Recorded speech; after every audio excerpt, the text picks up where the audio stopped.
আমরা আবাসনের লোক, আমরা আশ্রয় কেন্দ্রে থাকি। আমরা এখানে 7-8 হাজার লোক।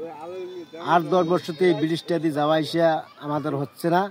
এখন মনে করো ড্রাম দিয়ে যাওয়া আসা করি। এখন মনে করো যে আমাদের বাচ্চা কাচ্চা খুব অসুবিধা।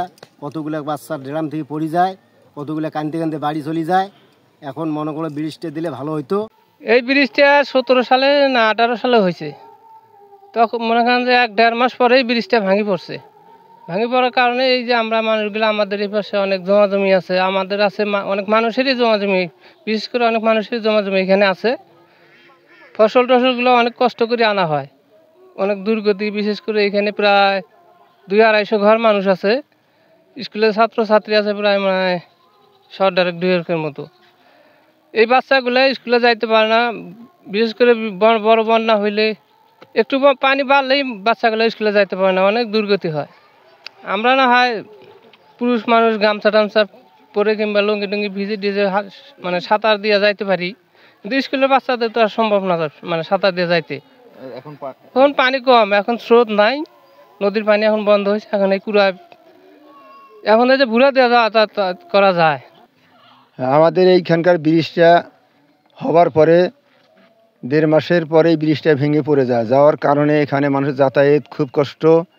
এই ব্রিজের পাশে অনেক লোকের বসবাস রয়েছে এবং ছাত্রছাত্রীরা আসতে কষ্ট।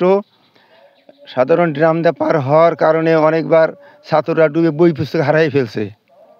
এই ব্রিজটা হলে আমাদের খুব সুবিধা হতো। আমাদের বাড়ি আবাসনে ব্রিজ ভাঙার কারণে ড্রাম দিয়ে আসতে অনেক কষ্ট হয়, স্কুল যাওয়া আসার জন্য অনেক কষ্ট হয়।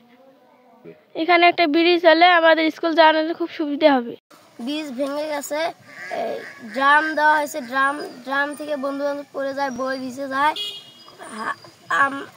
আমাদের কষ্ট হয়। যে খালের কথা বলছেন, ওই খালে আমরা ইতিপূর্বে একটা 40 ফিটের ব্রিজ করেছিলাম, কিন্তু ওটা ওপেন গ্যাপটা বেশি হওয়ার কারণে ব্রিজটা ভেঙে যায়।